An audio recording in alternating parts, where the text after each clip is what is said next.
रामपुर गांव में होली का दहन किया जा रहा था। सभी ग्रामवासियों ने होली की पूजा की और उसे खूब एंजॉय किया। होली का दहन करने के बाद सभी अपने अपने घरों को चले गए। ठीक उसी प्रकार जंगल में भी सभी पक्षियों ने होली का दहन किया और उसे बहुत एंजॉय किया। होली का दहन करने के बाद सभी पक्षी अपने अपने घर चले गए। अगली सुबह पूरे गांव में होली का त्योहार धूमधाम से मनाया जा रहा था। सभी बच्चों ने एक दूसरे को पिचकारियों से रंग डाला।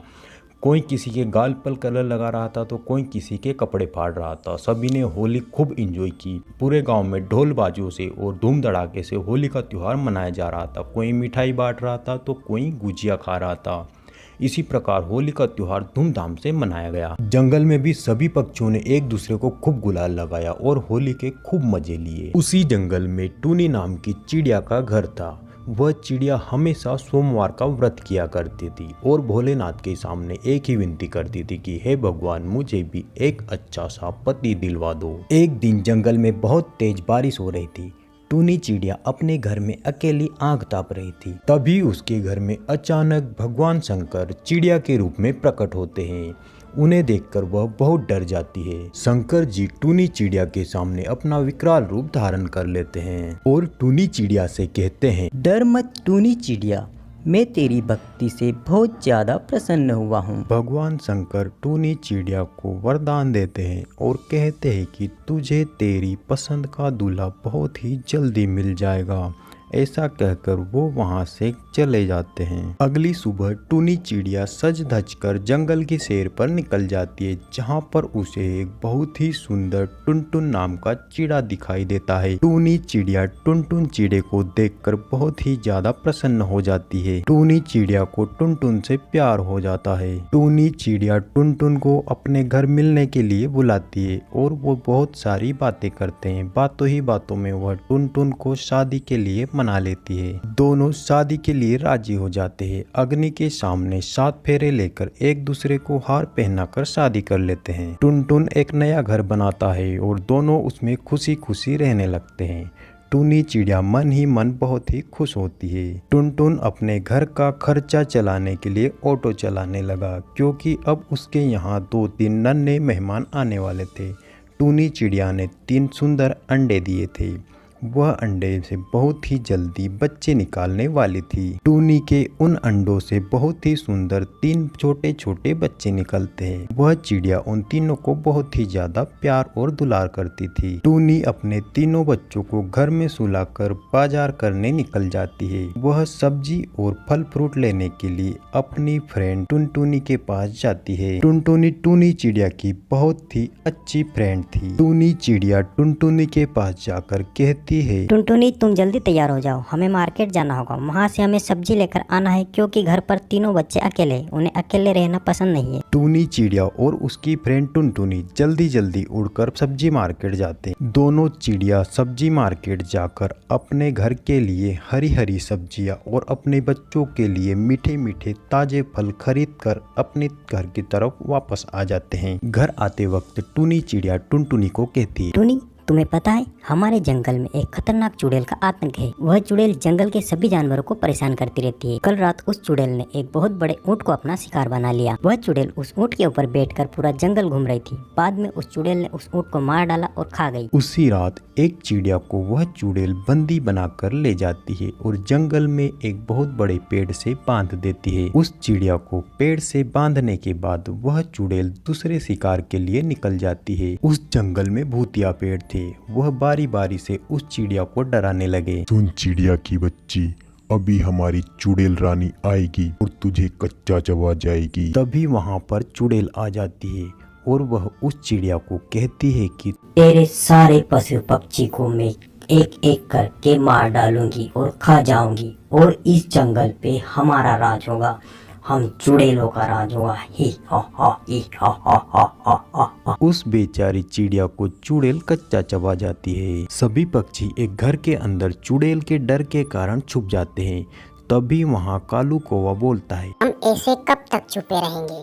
उस चुड़ैल को मैं मारने जाऊंगा। कालू कौवा हिम्मत करके उस चुड़ैल के सामने कुल्हाड़ी लेकर चला जाता है और उस चुड़ैल को कहता है कि सुन गंदी चुड़ैल, तू हमारे यहाँ से चली जा, क्योंकि ये जंगल हमारा है। चुड़ैल उसे भी खा जाती है। जंगल में चुड़ैल के आतंक को देखकर सारे पक्षी एक जगह इकट्ठा होते हैं और मीटिंग करते हैं। तभी मेंढक कहता है कि इंसान ही हमारी रक्षा कर सकता है। तभी कबूतर को शहर भेजा जाता है। शहर में जाकर कबूतर एक आर्मी वाले के पास जाता है। वह कबूतर सिपाही के घर पहुंच जाता है और सिपाही से कहता है, जय हिंद सर, हमें आपकी मदद चाहिए। हमारे जंगल में एक बहुत ही खतरनाक चुड़ैल ने आतंक मचाया हुआ है। आप अपनी सेना लाकर उस चुड़ैल को मार डालिए। कबूतर तुम जंगल जाओ, हम उस चुड़ैल को देख लेंगे। उसी रात आर्मी की टुकड़ी जंगल में पहुंच जाती है और उस चुड़ैल को समझाती है और कहती है कि तुम इस जंगल को छोड़कर चले जाओ, वरना हमारी सेना तुम्हारे चिथड़े चिथड़े उड़ा देगी। चुड़ैल नहीं मानती है और अपनी ताकत दिखाती रहती है। सिपाही और चुड़ैल के बीच युद्ध होता है।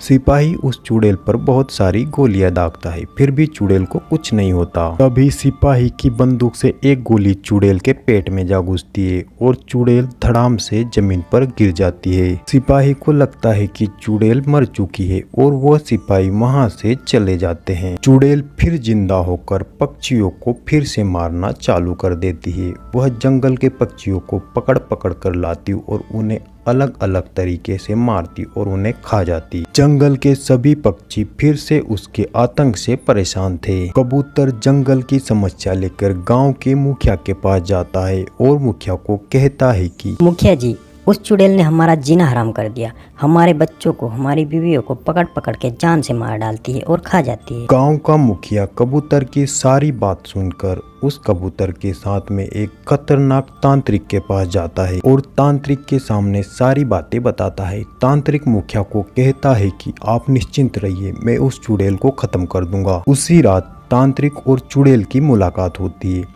तांत्रिक उस चुड़ैल को समझाता है कि तुम इस जंगल के पक्षियों को परेशान मत करो और ये जंगल छोड़कर चली जाओ। सुन तांत्रिक के बच्चे, तू हमारे बीच में मत पड़, तू अभी बच्चा है, तू हमारे बीच में आएगा तो तू भी मारा जाएगा। चुड़ैल की बात सुनकर तांत्रिक उस पर गुस्सा होता है और उसे मारने लगता है और अपनी शक्तियां उस पर आजमाने लगता है। तांत्रिक की शक्तियों से चुड़ैल घायल हो जाती है और जमीन पर गिर जाती है। तांत्रिक को लगता है कि चुड़ैल मर गई और तांत्रिक वहां से चला जाता है। वह चुड़ैल फिर जिंदा हो जाती है क्योंकि उसे बहुत सारी शक्तियां प्राप्त थी। चुड़ैल आंख बबूला होकर अपने गुरु के पास जाती है और गुरु को कहती है, गुरुजी, मुझे खतरनाक शक्तियाँ चाहिए। इस बार मैं पूरे संसार पे राज करना चाहती हूँ। मैं जंगल के सारे पशु पक्षियों को मार कर खाना चाहती हूँ। चुड़ैल का गुरुजी मंत्र पढ़ता है, ओम ह्रीं क्रीं चामुंडाई विच्चे नमः।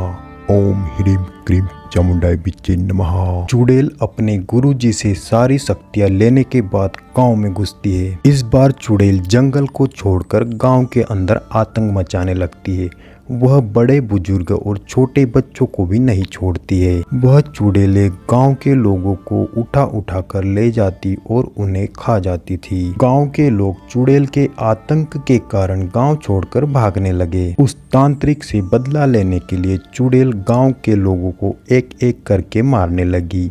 वह वहां के छोटे छोटे बच्चों को उठाकर ले जाती और उन्हें कच्चा चबा जाती थी। तभी उस गांव में एक साधु महात्मा आता है। वह साधु उस चुड़ैल को समझाता है और कहता है कि यह आतंक रोक दो। यहाँ पर आपका कोई अधिकार नहीं है, यह गांव हमारा है। वह चुड़ैल उस साधु महात्मा से कहती है कि मैं यह सब छोड़ दूंगी, लेकिन मुझे इस गांव का वो तांत्रिक चाहिए। उस तांत्रिक ने मेरे ऊपर खतरनाक शक्तियों का प्रयोग किया था और मुझे घायल कर दिया था। मुझे वो तांत्रिक किसी भी हालत में चाहिए। अगर वो तांत्रिक नहीं मिला तो मैं इस गांव के बच्चे बच्चे को खा जाऊंगी और तुझे भी नहीं छोड़ूंगी। तो अगर वो तांत्रिक लाता है तो ठीक है, वरना यहाँ से जा। चुड़ैल के डर के कारण गांव के सभी पशु पक्षी बीमार पड़ने लगे। बीमार पक्षियों को एम्बुलेंस के जरिए अस्पताल लाया गया और वहां पर उनका इलाज किया गया। उस चुड़ैल ने तांत्रिक से बदला लेने के लिए गांव के और जंगल के सारे पक्षियों को बीमार कर दिया उन्हें खतरनाक बीमारी होने लगी और कुछ पक्षी अस्पताल में ही दम तोड़ने लगे। चुड़ैल के डर के कारण पूरे जंगल में सन्नाटा छाने लगा। उधर टूनी चिड़िया अपने जंगल की और अपने पक्षियों की भलाई के लिए माँ दुर्गा की पूजा करने लगी। जंगल के सभी पक्षियों की मदद करने के लिए माँ दुर्गा एक नागिन का रूप धारण कर लेती है और चुड़ैल के सामने जाती है और चुड़ैल को समझाती है कि तुम ये सब छोड़ दो, नहीं तो मैं तुझे भस्म कर दूंगी। चुड़ैल नहीं मानती है और वो दुर्गा माँ को एक मामूली नागिन समझती है, लेकिन दुर्गा माँ उसे वहीं पर भस्म कर देती है और जंगल से चुड़ैल का अंत हो जाता है। दोस्तों, ऐसे ही मजेदार और इंटरेस्टिंग वीडियो देखने के लिए हमारे चैनल को अभी सब्सक्राइब करें और वीडियो अच्छा लगा तो वीडियो को लाइक जरूर कर दे और अपने दोस्तों में शेयर कर दीजिए। जाते जाते एक छोटा सा सवाल, अगर छुरी तरबूज पे गिरेगी या तरबूज छुरी पर गिरेगा तो सबसे ज्यादा नुकसान किसका होगा? जल्दी बताइए।